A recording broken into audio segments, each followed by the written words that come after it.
केलं. कुठलं राजकारण? माझा बाप आमदार, मी 15 वर्ष आमदार. मी स्वप्नात मी दचकून उठतोय आमदार का नाही. मी आला का तुझी गरज नाही आता, तू केलंच नाही काय 15-25 वर्षात. हा तरुण पोरगा कसा स्वीकारेल? त्याला काय देणं घेणं आहे? तुझा बाप आमदार होता का खासदार होता आणि तू काय होता?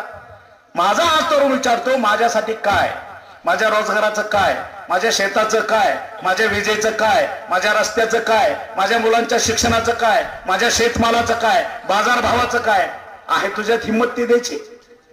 बरं होती तर 25 वर्ष का लागली तू देऊ शकला नाही? तरुणपणी देऊ शकला नाही, आता तू तर उतरते व्हायला लागला. ते कसं काय शक्य आहे? काहीच करता आलं नाही. वारसा आहे म्हणून माझा हक्क आहे. हे रजाकाराची अवलाद आपल्याला परत येऊ द्यायची नाही. त्यानं माझा सर्वसामान्य शेतकऱ्याचा पोरगा आमदार होऊ शकत नाही का? माझा तरुण, माझा सहकारी शेतकऱ्याचा पोरगा खासदार होऊ शकत नाही का? झेडपी सदस्य होऊ शकत नाही का? तुमच्या चपलान क्षेत्रांचे काय उचलायची ना?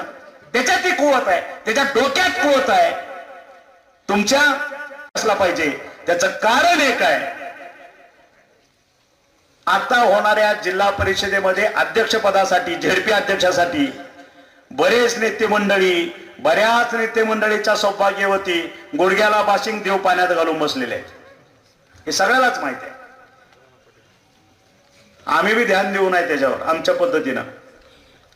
पण ह्यांचे चालू जसं 2022ला टांगा पलटी घोडे फरार केले, तसं येत्या जिल्हा परिषदेमध्ये त्यांचा टांगा पलटी आणि घोडे फरार केल्याशिवाय मी.